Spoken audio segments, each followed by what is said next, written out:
Assalamu alaikum, I'm Aisha and you're watching Samaa News. Here are today's headlines. US President Donald Trump has told Israel's parliament that the long and painful nightmare is finally over, as Hamas released all 20 remaining hostages.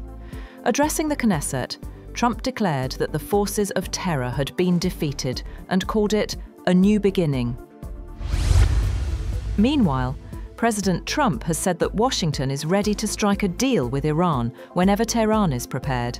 He said the hand of friendship is open, calling it the best decision Iran could make. Talks between the two sides stalled earlier this year after disputes over uranium enrichment. Joel Mokyr, Philippe Aghion and Peter Howitt have won the 2025 Nobel Economics Prize for their work on how innovation and the forces of creative destruction can drive economic growth and lift living standards across the globe. Their research explains how technology gives rise to new products and production methods which replace old ones. India and Canada have agreed on a new roadmap for their relations after talks between their foreign ministers in New Delhi. Both countries seek to mend ties strained over the killing of a Canadian Sikh separatist. The two countries have agreed to collaborate on areas like critical minerals, trade, and agricultural value chains.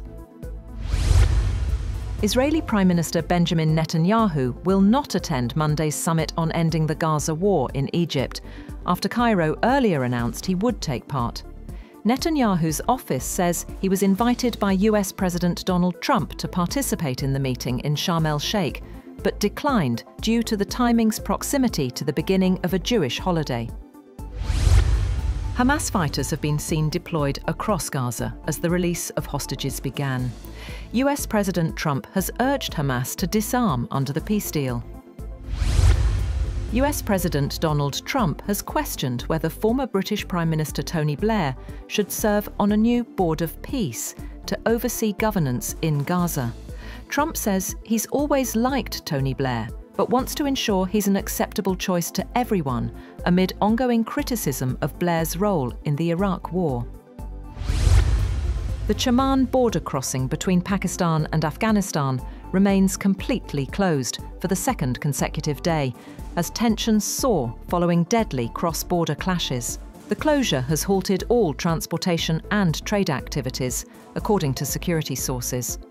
Security officials confirm that the Pak-Afghan border at Chaman remains sealed, with strict security arrangements in place on both sides. The march of a religious party towards Islamabad has come to a halt at Muridke after violent clashes broke out between protesters and law enforcement agencies, resulting in the martyrdom of a police inspector and injuries to several others.